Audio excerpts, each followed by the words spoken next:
Hallo liebe Zuschauer und Freunde des gepflegten Kfz. Willkommen bei Stars of Auto Hero. Mein Name ist Marius und ich zeige dir heute kompakt, was den Mazda MX-30 ausmacht. Schau bis zum Ende des Videos, dann erfährst du, welche Alternativen es gibt und ob vielleicht dieser Mazda genau das richtige Auto für dich ist.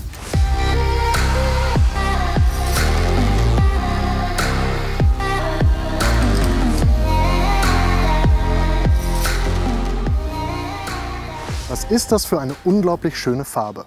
Soul Red Crystal nennt sich das Ganze. Es ist so ein bisschen die Markensignatur von Mazda selbst. Hier prominent auch der Kühlergrill mit Mazda-Logo. Ich finde die Front, da könnte das der CX-30 sein, der CX-60, völlig egal. Daran erkennt man Mazda.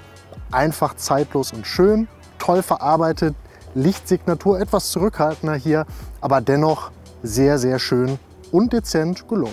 An der Seite gefällt mir besonders gut die schlanke Linienführung und es wirkt natürlich ein bisschen gedrückt das Ganze, aber die große Besonderheit bei diesem Auto sind die Freestyle Doors. Früher hat man dazu Suicide Doors gesagt, jetzt sagt man etwas freundlicher Freestyle Doors.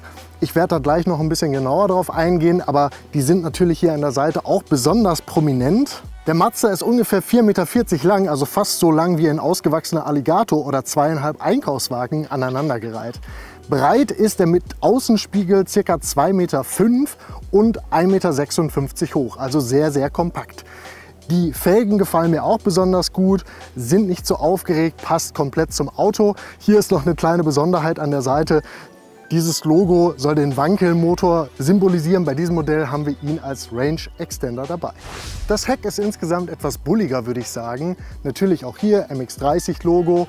Und hier sehen wir, dass es sich um das Modell handelt mit Range Extender, also nicht das reine Elektroauto. Die Scheibe ist etwas großflächiger, als das vielleicht bei den anderen Modellen der Fall ist. Ja, hier von einem Dachkantenspoiler zu sprechen, ist vielleicht auch etwas mutig. Also es ist eine kleine Designerweiterung von dem Dach, würde ich sagen. Den unteren Teil vom Auto, der gefällt mir am wenigsten. Da ist einfach eine riesige Plastikwüste zu sehen. Aber insgesamt sehr Mazda-typisch. Bevor ich dir gleich den Innenraum vom Mazda zeige, gibt es noch was anderes, was du dir unbedingt anschauen solltest, und zwar die Auto Hero App. Die gibt es im Apple App Store und Google Play Store. Da findest du weitere Modelle, aber auch diesen Mazda. So sieht der Schlüssel aus vom MX-30 und ich zeige dir jetzt eben das, was ich schon meinte, und zwar die Freestyle Doors. Das ist schon eine richtige Besonderheit, sieht man auch nicht mehr so häufig, aber hier sieht man vielleicht auch den Grund, warum man das nicht so häufig sieht. Und zwar, eigentlich sollte man super einsteigen können. Bei meiner Größe wird das Ganze hinten schon so ein bisschen schwieriger. Ja, ich sag mal so, gut gemeint, aber schlecht umgesetzt. Mir persönlich gefällt das Ganze nicht so gut, auch wenn man vielleicht irgendwelche Beispiele finden könnte, wo man das praktisch anwenden kann. Mir fällt jetzt persönlich keiner richtig ein, außer man will hier quer mal so einen Balken reinlegen. Aber ja, wenn ich mir jetzt so den Innenraum anschaue, da ist das Konzept von Mazda besonders interessant. Man verwendet sehr viele recycelte Materialien. Hier zum Beispiel Filz. Dort vorne sieht man zum Beispiel, dass dort Kork verbaut wurde. Interessanterweise hat Mazda auch damit angefangen, bevor sie Autos gebaut haben, Kork herzustellen. Da vielleicht so eine kleine Referenz an die früheren Zeiten. Ich setze mich gleich vorne rein. Hinten traue ich mir diesmal nicht zu, aber wie man sieht, wenn große Leute vorne sitzen, wird es hinten ganz, ganz eng. Ich habe nun Platz genommen in der Schaltzentrale vom Mazda MX-30 und ich muss sagen, mir gefällt, was ich sehe. Zuallererst das Lenkrad ist ein bisschen schmal geraten für meinen Geschmack, aber fühlt sich auch gut verarbeitet an und das kann man für den restlichen Innenraum auch sagen. Hier ist, wie eben schon erwähnt, eines der recycelten Materialien, Filz, veganes Leder und alles, was man anfasst, knatscht nicht, es fühlt sich gut an und das ist auch wirklich Mazda-typisch. Da muss man wirklich sagen, dass Mazda immer einen sehr, sehr guten Job macht. Hier sieht man das Infotainment, was so ein bisschen eingelassen ist. Das ist auch, sage ich mal, Geschmackssache, ob man das wirklich gut findet. Es ist auf jeden Fall nicht super störend und hässlich, aber irgendwie hat man das Gefühl, dass man kein vollwertiges Infotainment bekommt, beziehungsweise ist mir das ein bisschen zu versteckt. Das hier finde ich besonders interessant. Das ist ein 7 Zoll großes Display, wo ich genau einstellen kann, wie ich meine Klimasteuerung haben möchte. Und das funktioniert auch wirklich reibungslos, also sehr positiv. Hier unten habe ich den Drehregler, mit dem sich auch das Infotainment steuern lässt, einen weiteren Drehregler für die Lautstärkeeinstellung. Kaum Klavierlack, auch wirklich positiv. Und hier ist noch ein weiteres der erwähnten recycelten Materialien und das ist Kork. Alles Weitere ist auch sehr aufgeräumt und ordentlich verarbeitet. Das Infotainment, was ich eben schon erwähnt habe, ist wirklich sehr übersichtlich gestaltet. Hier kann man absolut nichts falsch machen. Das sind die Einstellungsmöglichkeiten. Es ist wirklich einfach und übersichtlich gehalten. Hier kann man sich Informationen zur Effizienz beim Fahren anzeigen lassen und auch die Batteriestände überprüfen. In diesem Punkt kann ich zum Beispiel beim Handy mit Bluetooth oder Apple CarPlay und Android Auto verbinden. Hier kann ich über die Freisprecheinrichtung telefonieren und ganz klassisch hier die Navigation, da kann ich noch mal reingehen. Ich finde das Kartenmaterial einigermaßen aktuell. Es ist natürlich nicht vergleichbar mit dem, was man bei Google beispielsweise bekommt, aber trotzdem alles sehr ordentlich. Was natürlich nicht fehlen darf, ist ein Blick in den Kofferraum. Und wir sehen insgesamt 350 Liter Ladevolumen. Das bedeutet, das passt so für einen Wocheneinkauf einer vierköpfigen Familie, 2 Getränkekisten plus Einkaufstüten und ist vergleichbar mit einem VW Golf. Bei umgeklappter Rücksitzbank sind es 1155 Liter. Ja, da passt ein Fahrrad mit abmontiertem Vorderrad rein. Ein paar große Umzugskartons zum Beispiel oder Gepäck für 4 Personen. Allerdings kann man dann mit den 4 Personen nicht mehr verreisen, sondern nur noch mit 2 Personen. Trotzdem ist es für ein Kompakt-SUV ein durchaus großzügiger Kofferraum. Ich finde, man hat hier wirklich viel Platz. Was man hier an der Seite sieht, sind 2 Steckplätze. Da kann man zum Beispiel seine Getränkebox einstecken, wenn man auf längeren Fahrten unterwegs ist und kühle Getränke haben möchte zum Beispiel. Wenn wir uns die Konkurrenz anschauen, dann hat ein Hyundai Kona Elektro 332 Liter und bis zu 1114 Liter, ein ID.3 385 Liter bis 1267 Liter oder ein Peugeot E 2008 405 bis 1467 Liter. Ich würde sagen, das ist total vergleichbar mit seiner Klasse, also wird man hier nicht enttäuscht. So, dann wollen wir mal schauen, was der MX-30 so bei der Beschleunigung drauf hat. Dadurch, dass er einen Elektromotor hat, wird er wahrscheinlich ganz gut vorangehen, aber ich lasse mich überraschen. Los geht's, los geht's. Was kann er, was kann er, was kann er? 40, 50, 60, 70, 80, 90 und 100 sind geschafft. 9,1 Sekunden, 140 Spitze. Das sind keine krassen Werte, aber für so ein kleines Stadtauto wie für den MX-30 ist das einfach völlig in Ordnung und ausreichend aus meiner Sicht.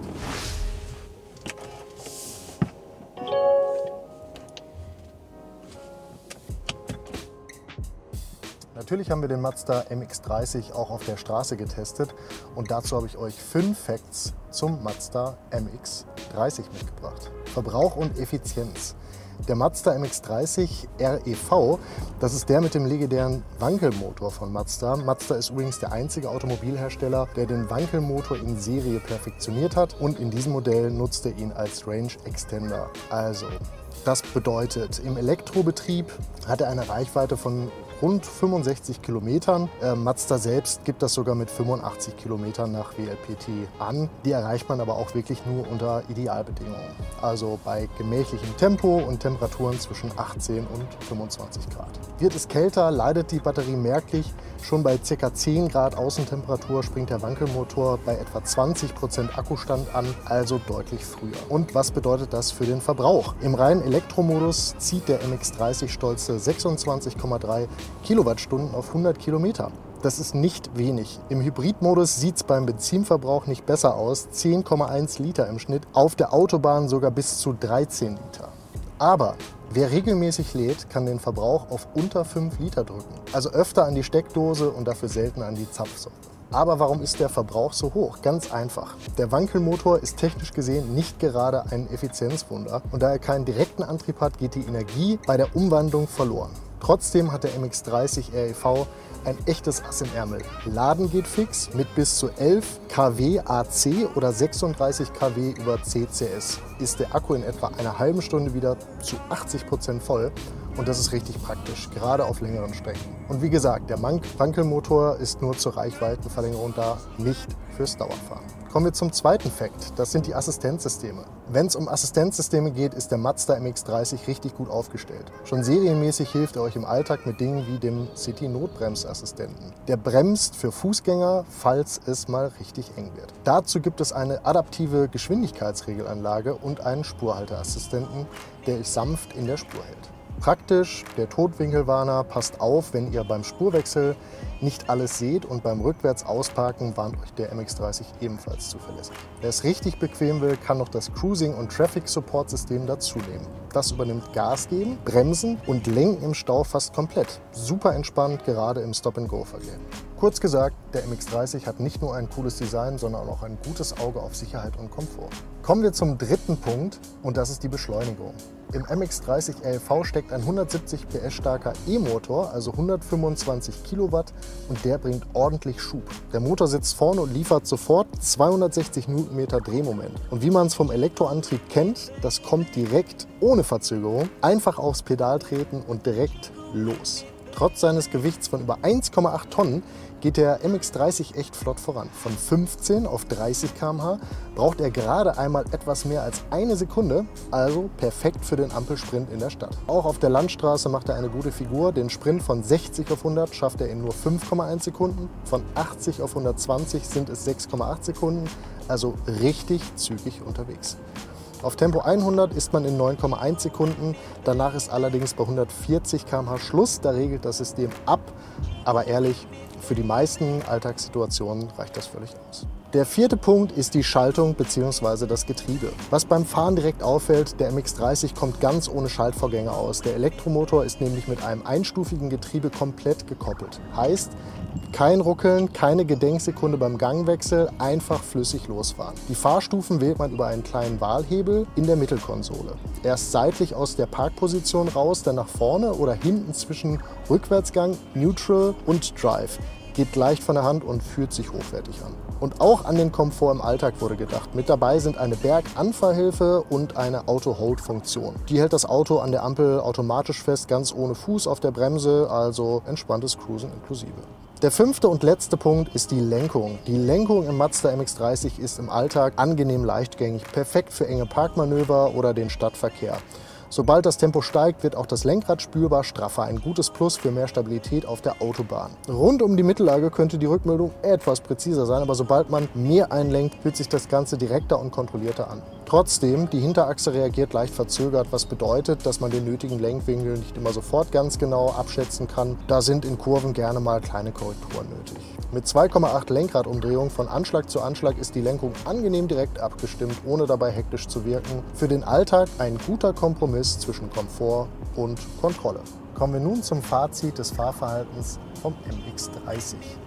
Ja, was lässt sich über den MX-30 sagen? Das Antriebssystem ist sicherlich innovativ, aber ist es wirklich zukunftsfähig? Das würde ich wirklich in Frage stellen. Der Wankelmotor ist leider an sich schon kein effektiver Motor. In der Kombination mit dem Elektromotor ist es eine schöne Idee. Die erweiterte Kilometerreichweite macht auch durchaus Sinn, aber nichtsdestotrotz ist es für mich aus meiner Sicht keine zukunftsfähige Lösung. Trotzdem hat mich der Mazda auch bei der Fahrt überzeugt, weil es ein tolles Fahrgefühl ist, weil das Auto hochwertig verarbeitet ist. Ich finde auch die nachhaltigen Materialien machen auch während der Fahrt einen guten Eindruck auf mich. Also hier hält man sich gerne auch auf längeren Strecken. Ich denke, Mazda wird gut daran beraten sein, vielleicht zukünftig mehr nur auf Elektroantriebe zu setzen und das Ganze noch weiter mit der Reichweite auszubauen. Nichtsdestotrotz ein tolles Auto für die City.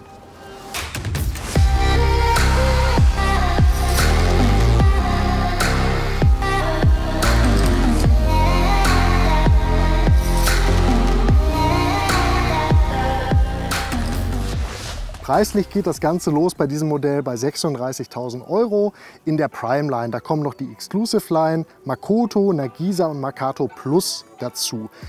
Diese kostet 43.240 €, was für so ein kompaktes SUV schon ganz schön viel ist. Da gibt es zum Beispiel das Bose Soundsystem, eine Sitzheizung dazu und noch ein paar andere Details. Als Konkurrenten könnte man zum Beispiel den Hyundai Kona Elektro, den Volkswagen ID.3 oder den Peugeot 2008 nennen. Ich hatte es im Fazit vom Fahrverhalten schon gesagt, ich weiß ja nicht so recht. Wankelmotor kombiniert mit Elektromotor ist eine gewagte Kombination. Ist es die Zukunft? Aus meiner Sicht nicht. Ist es trotzdem ein cooles, gelungenes Auto? Ja, ich denke schon. Mazda überzeugt halt immer mit seiner Qualität und es ist ein tolles Auto für den Stadtverkehr. Der Range Extender hilft dir definitiv dabei, die Reichweite von der Batterie zu erhöhen und dementsprechend ist das schon insgesamt ein sinniges Konzept. Mich überzeugt vor allen Dingen, dass man sich hier mal ein bisschen was getraut hat, ausprobiert hat, aber letzten Endes würde ich euch empfehlen, wenn ihr etwas klassischer unterwegs sein wollt, dann holt euch den CX-30. Das ist definitiv die Variante, mit der man nichts falsch machen kann, wenn man auf Nummer sicher gehen möchte. Hier hat man natürlich ein Fahrzeug, wo man ein bisschen ausprobiert hat, auch bei den Antrieben. Und dementsprechend ist es eine coole Idee, vor allen Dingen auch die nachhaltigen Materialien. Da sollten sich sicherlich andere Hersteller auch einiges abschauen. Ich kann nur sagen, ich würde mich freuen, wenn ihr diesem Video ein Like gebt, den Kanal abonniert, damit ihr kein Video verpasst. Und dann freue ich mich, euch nächste Woche wiederzusehen. Der bremst sogar noch für Fußgänger. Nee, der bremst sogar für Fußgänger, falls es mal. Nochmal. Nee. So sieht er. Da muss man wirklich sagen, da macht kleiner Fun Fact an der Seite. Kleiner Fun Fact. Den schauen wir uns jetzt mal gemeinsam an und wir sehen, er sieht ganz schön unordentlich aus. 43.240 € in der Mann, warum haben die immer so komische Namen? Die gibt es im Apple App Store und im Google. Mann, ey. Mein Gott, so schwierig ist das doch nicht.